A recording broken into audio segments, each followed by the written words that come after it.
I've noticed an issue with our society. It's pretty prevalent, especially among young people. But I've noticed that people aren't allowing themselves to fail. They're not letting themselves eat shit at something, and that's not a good thing. Because whenever we start a habit, start a behavior in general, it's important for us to try it, to get into it. And in that process of getting into it, you're not going to be good at the activity. Unless you have some sort of innate talent. But typically, you're not going to see some kid, 8-year-old, walk into volleyball immediately being able to spike, right? He's probably going to walk into that court and miss the ball 4 times until he can actually hit it. And in that's failing. He's walked in and he's failed. But then he's gotten back up and then tried again. And that's part of the process in which we get better at things. And it's crazy to me that over time there's been a shift, and now people are just so afraid of failing. They're so afraid of watching their efforts go to waste in their eyes. But it's never a waste. Because to continue with the act, you have to fail. Say you're young and you're just learning to cook your own food. You're going to burn the shit out of your bread or something. You're going to be baking something maybe. And it's going to come out like ass. And it's going to taste like shit. But in that process, you were learning lessons that you will then take forward into the future. And holding yourself back from starting these habits, these behaviors, is not a good thing. It doesn't sound like it. Because you're limiting yourself from what you could get out of the behavior in general. There's a quote by Stephen McCraney. It goes like this: "The master has failed more times than the beginner has tried." To master something, you have to keep trying new things. And in trying new things comes the possibility of failing. And when we fail, it doesn't feel good. And there's more to it than that. There's self-perception, and there's a whole nother topic for a whole nother video. But to master something, you have to get better at it. And to get better at it, you have to understand your own weakness. Because you're not going to be perfect at something at the get-go. No one is. And letting yourself fail is just another step in that process. Now, this doesn't mean you set yourself up to fail. Doesn't mean you walk into that volleyball court with fucking one shoe on your foot, the other one's loose as shit. You walk in there with a blindfold and a ball that's fucking deflated and expect to perform to any reasonable degree. No, that's stupid. That's not setting yourself up correctly.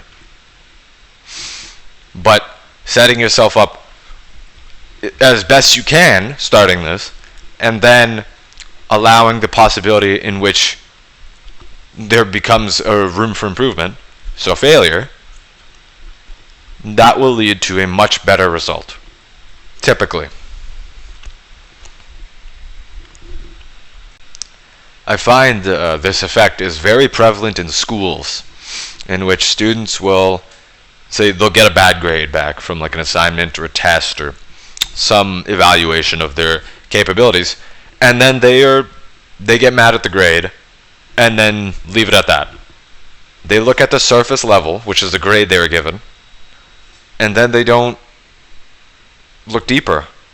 That's bad. Don't do that. Because that grade is a personification of what you could be. What you could be is 100. What you got maybe was a 55. So that 45 difference, that's room for improvement. So you got to ask yourself, why did I get this fucking 55? What made me not do what my teacher wanted? What didn't compel me? And when you analyze things like that, we will start to realize how we can improve. It's as simple as that. You look at where you did wrong, what you can do to improve it, and then you apply it. So maybe you had a test and you gave no shits about studying, as most students do, and you walked into that thing knowing fucking what a toaster was, and you got a 55. And it's like, damn. Okay, on to next test. No. You look at why you got the 55 if you really care about the grade, because some people don't. And that's fair enough. But you look at why you walked in there and you failed, and then you analyze how you solve it, how you avoid this outcome again. And then you apply that. And just doing this over and over, it's called an iterative loop. You do this over and over. Each iteration, you get better and better and better, until the point where you're getting 100s. Or the point you reach proficiency that you want. And then you're good. Then you can keep going after that and get better and better and better. But it's all up to the individual. But it needs that room for failure. Because if you don't do the tests at all, you will not improve at all. And you can't say that you're going to improve if you're not going to evaluate your own improvement. This ties into my previous point in a prior video on starting with the basics. Because we'll have habits we want to start. Say lifting weights, or reading, or cooking, eating well, whatever it may be. And then you'll look at the whole thing and you'll decide, if I can't have it all, if I can't do everything right, then I'm going to do nothing at all. That's depriving yourself of the room of failure, which is not at all our goal. Because you don't start. You could look at lifting and you could think, well, shit, my program sucks, I'm a failure, and I'm skinny. Or you could think, okay, my program is not going to be perfect because I just fucking started, but in so long as I do anything, that is better than nothing. So you'll walk in the gym for like a month with a crappy ass program you wrote on the back of like a napkin or something, and then over time, with enough learning and research from other people who are typically more advanced than you in the skill, you'll develop the capability to make that program yourself better and better every single time. So every month it gets better and better ad infinitum, because you're not going to get a perfect program. That's just not the way it works. Our goals change. So your program is not going to be perfect. It's not going to be perfectly suited to your goals, but the pursuit of that perfect is good enough in and of itself. And that should be our goal, because otherwise what is there to do? Are you going to go into that gym and lift like ass, and then come home and do that over and over and see no improvement? Are you going to let that happen? Is that going to be your life?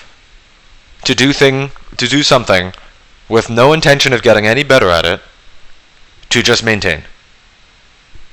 I mean, if you're maintaining a good standard, if you're getting gains all the time, then yeah, if it ain't broke, don't fix it.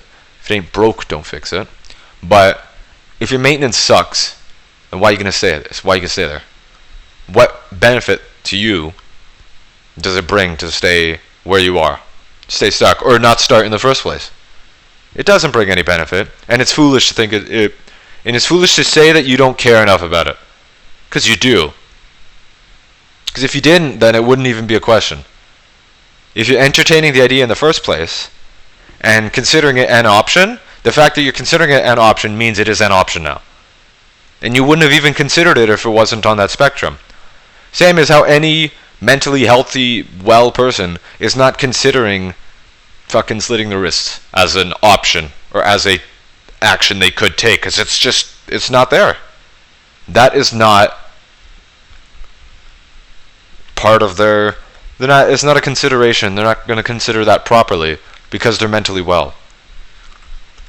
It is crucial that we just do things, that we get the experience, we accumulate the time performing the act and building that habit, and get better rather than not starting. Because many of us have goals, many of us have lofty ideals, and it's hard to get there, sure. But to get there, you have to start. I think it's the first step of a 1,000-step journey is the hardest. That's the way it works. Getting off your ass is the hardest step typically. Everything else comes easy because you've overcome the mental barrier that was present in getting up. We all could do it. We all could start whatever, but we must first allow ourselves to fail. Same with this YouTube. To start, I have to recognize that my videos are going to suck for the first 100 videos. And then just still focus on improving each and every one of them and bring as much value as possible. That should be your intention as well, if you want to make the most out of life.